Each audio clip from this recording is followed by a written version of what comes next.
Good morning. നമ്മൾ കഴിഞ്ഞ ക്ലാസ്സിൽ എന്താ പഠിച്ചത്? എപ്പോൾ എന്ന വാക്കിനർത്ഥം വരുന്ന വെൻ അല്ലെ? എപ്പോൾ എന്ന വാക്കിനർത്ഥം വരുന്ന വെൻ എന്നുപയോഗിച്ചുകൊണ്ടുള്ള സബ്ജക്റ്റുകൾ, അതായത് വെൻ ഉപയോഗിച്ച് ക്വസ്റ്റ്യൻ ചോദിക്കുന്ന സബ്ജക്റ്റുകൾ ഏതൊക്കെയാണ്? ഐ, യു, വി, ദേ. ഇത് ഉപയോഗിച്ചുകൊണ്ടാണ് നമ്മൾ ക്വസ്റ്റ്യൻസ് ചോദിച്ചത്. അപ്പൊ ഇന്ന് അതേ വെൻ ഉപയോഗിച്ചുകൊണ്ട് നമ്മൾ അടുത്ത 3 സബ്ജക്റ്റുകൾ ഏതാണ്? ഹി, ഷീ, ഇറ്റ് ഉപയോഗിച്ചുകൊണ്ട് ക്വസ്റ്റ്യൻസ് ചോദിക്കുമ്പോൾ അതിനുണ്ടാകുന്ന ചേഞ്ചസ് എങ്ങനെയാണ്? ഇപ്പോൾ അവൾ എപ്പോഴാണ് വരുന്നത്, അല്ലെങ്കിൽ അവൻ എപ്പോഴാണ് വരുന്നത്, നമുക്ക് വെൻ ഡു ഹി കം എന്ന് ചോദിക്കാൻ പറ്റുമോ? No, that is wrong. നമ്മൾ എങ്ങനെ ചോദിക്കേണ്ടത്? വെൻ ഡസ് ഹി കം എന്നാണ്. അവൻ എപ്പോഴാണ് വരുന്നത്. അപ്പം നമ്മൾ ഹി, ഷീ, ഇറ്റ് ഉപയോഗിക്കുമ്പോൾ ആ ക്വസ്റ്റ്യൻ ഉപയോഗിക്കുന്ന സ്ട്രക്ചർ ഏതാണ്?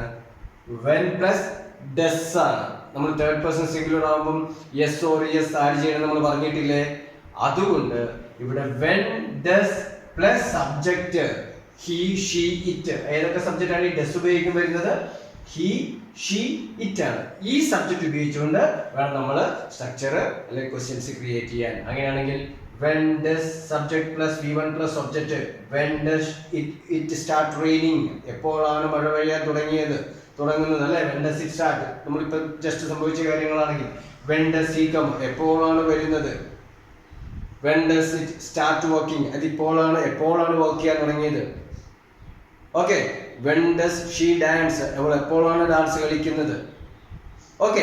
ഇങ്ങനെ നമ്മൾ വെൻ, എപ്പോൾ എന്ന വാക്ക് ഉപയോഗിച്ചുകൊണ്ട്, എപ്പോൾ എന്ന ക്വസ്റ്റ്യൻ വേർഡ് ഉപയോഗിച്ചുകൊണ്ട് ഹി, ഷീ, ഇറ്റ് എന്ന സബ്ജക്റ്റുകൾ ഉപയോഗിച്ച് സെന്റൻസ് ക്വസ്റ്റ്യൻസ് ക്രിയേറ്റ് ചെയ്യുകയാണെങ്കിൽ നമ്മൾ ഉപയോഗിക്കേണ്ട സ്ട്രക്ചർ ഏതാണ്?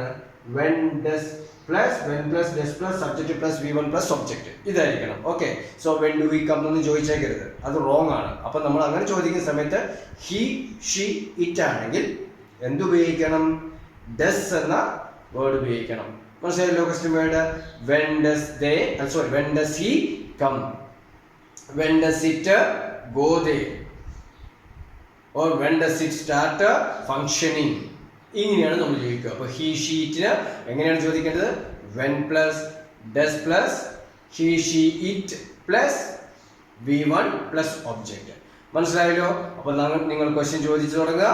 എങ്ങനെ ചോദിക്കണം? when does she come here, എപ്പോഴാണ് അവൾ വരുന്നത്? when does he play football, എപ്പോഴാണ് ഫുട്ബോൾ കളിക്കുന്നത്?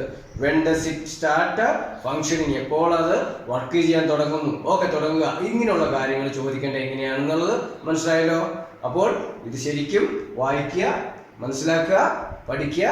So when does plus he, she, it or v1 plus object. മനസ്സിലായല്ലോ? Bye. Okay, see you next.